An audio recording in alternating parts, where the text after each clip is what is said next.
Hey, it's me, Travelus, and here I am again with another video, and this time I'd like to try something a little bit different. Last time I tried a bit of cardistry, and now this time I'm going to try a little bit of the piano. And I used to play the piano a long time ago. I think it's been over 15 years since I last played the piano seriously, and it's always something I wanted to get back into, but I kept putting it off and procrastinating and getting busy. But now I have a lot of extra time on my hands, so I figured I'd try it out again. Here we have a level 1 book, starting all the way back from the beginning. Since it's been such a long time since I last played the piano, I figured I'd start back at square one.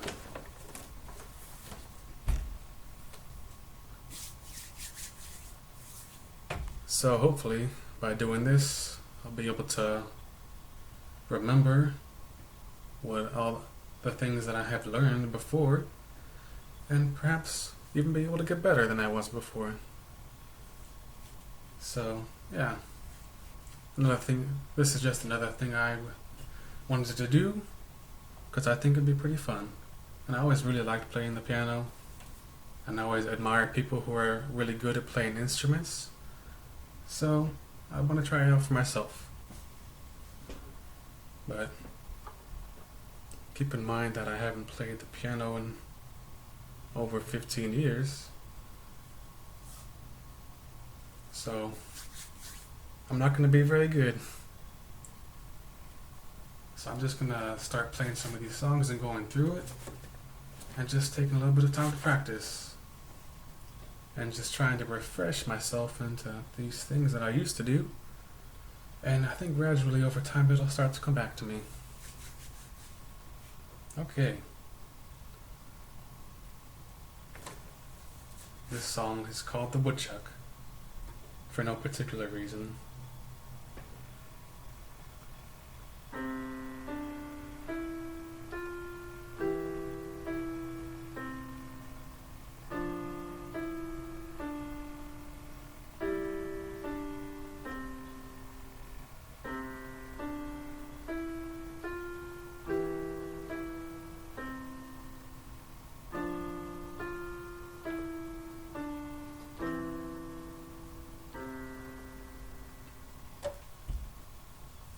Alright, so that's just one little stanza there of a introductory tune there. And what I forgot is that normally what we do is we do these warm-up exercises of practicing our scales. And so normally we do this as an introduction.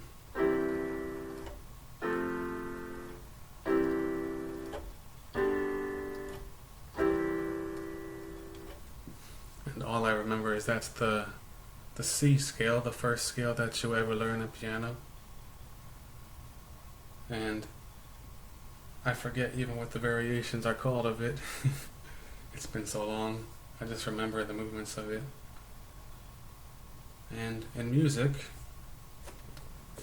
it's basically kind of like a universal language, which is interesting. So if you never played music before, you never read music on paper before, you see a lot of these curved lines over the top, and apparently it's for making what are kind of like sentences, because they're called slurs that connect a set of notes together, and this is what helps people to organize their pieces into phrases, so it can be forms of expression over the course of the entire song. And the fingering positions are very important too. In these introductory books, they always have the numbers of the finger positions above or below the notes, which lets the piano player know what fingers need to be in which position So luckily I still remember how to read the music notes, so I know what the E is, the C is, the low C, and the high C, and all the other notes in between for the most part. So it's really cool how I'm able to just remember that. So it's kind of nice how I'm able to just jump right back into it, because I was really thinking I would just be struggling to read the notes again, because it's been so long since I've actually read musical notes. But it seems to be coming back to me pretty quick, at least back to the level that I was before, which, I mean, it wasn't that great at all. I was just still a kid playing the music. So yeah, I'll just keep on going through, because when I first learned to play the piano, I played all these songs before and I had to memorize them, so I'd be able to play them without the music in front of me. And these are really short pieces for each of these, so they're very basic and very simple and easy to do. So I guess I'll try to explain some of these things as I start to remember them, because of course everyone in music knows there's the treble clef on the top and the bass clef on the bottom, which is to indicate the octave of the notes. Yeah, alright. I guess we'll keep moving along here.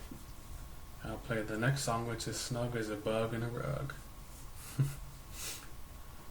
Of course, this is meant for children's level, so a lot of these are going to be quite juvenile. But it's a good place for me to start.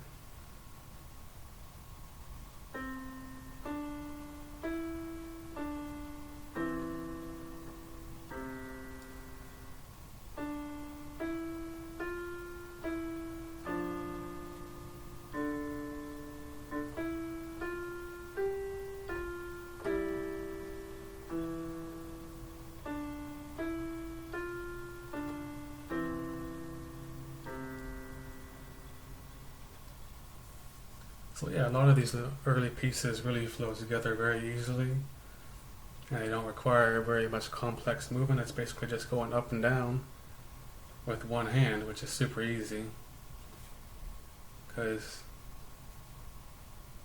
playing the piano requires you have very strong and flexible fingers.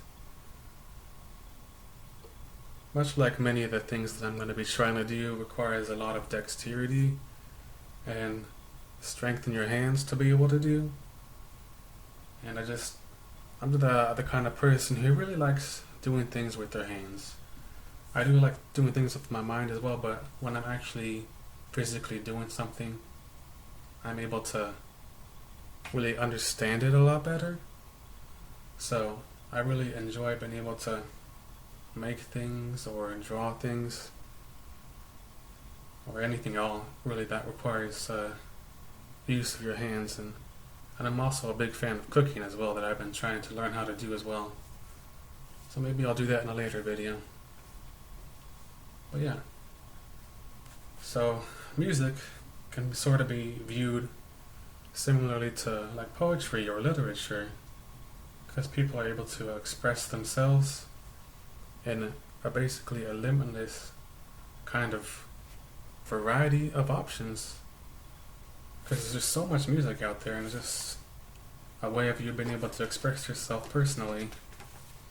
And by doing this sort of thing, I just really hope that I'm able to really learn to express myself a lot better, because that's just something I've never been able to do very well, just haven't been very good at. So hopefully by doing these videos I'll be able to get better at that over time. Well, I suppose that's as good a place as any to end it there. So yeah, I'm just gonna keep on practicing and hopefully share some more of this with you as I go through more of these songs. Sayonara.